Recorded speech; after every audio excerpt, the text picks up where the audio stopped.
How are we projecting change? Well, we're an organization that's been around for 20 years, and our job is to use the law to protect and restore the environment. We go to court on behalf of the environment, and we hold citizens and corporations and governments accountable for their actions. Events like this are so important to our work because if we don't have organizations and events and festivals out there that create awareness of these issues, then it's really hard for people to know what they ever might be able to do. One of the things I've found over the years in my work is people care about the environment, but they just don't know what the big threats are, how to find information about the big threats or the things that they need to learn about before they can take action.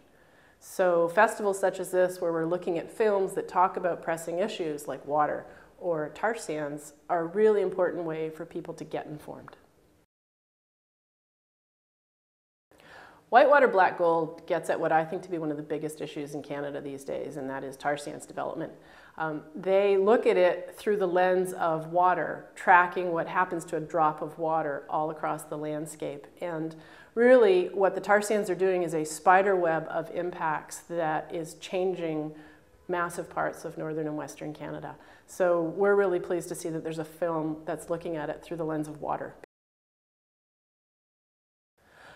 Tar sands development impacts water in a lot of ways.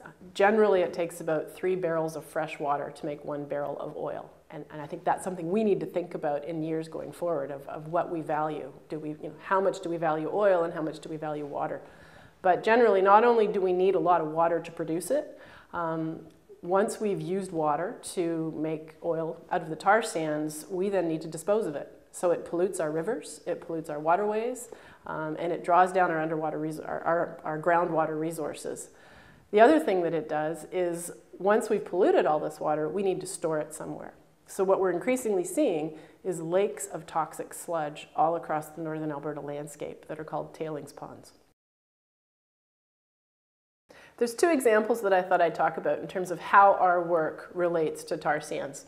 The first is the Syncrude prosecution. I don't know if you remember, but in 2008, 1,600 ducks died when they landed on a Syncrude tailings pond in northern Alberta.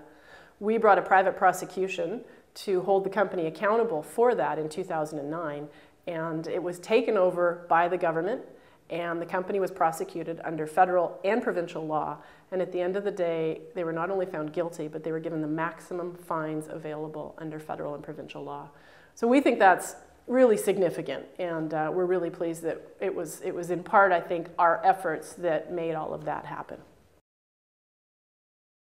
The second issue we're working on is the Enbridge pipeline, and I'm sure a lot of folks have already heard about the proposal by Enbridge to build a pipeline from the tar sands through Alberta, through all of British Columbia's north, and through to the BC coast. There is a federal hearing that will be getting underway on that issue, and we will be representing some groups who are very concerned about that. The threats are numerous, and for us the really big issues are we're seeing an increasing number of pipeline mishaps, spills, and problems out there on the landscape, and that's something we all need to have a better understanding of and think about before we allow more pipelines. And the second is the threat of tankers off the BC north coast. For us, that's just untenable. There's a lot of things you can do to support our work and support what we're trying to do to protect the environment.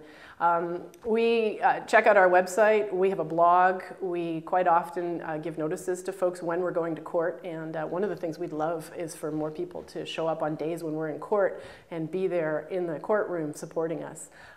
So that's another thing you can do. And as always, the work that we do wouldn't be possible without our supporters. Individuals and foundations support the work that we do, and we couldn't do it without them, so we rely on donors for support. And you can help spread the message, and we're really grateful to have had this opportunity to talk to you today about our work, and we wish you a lot of luck with your film festival.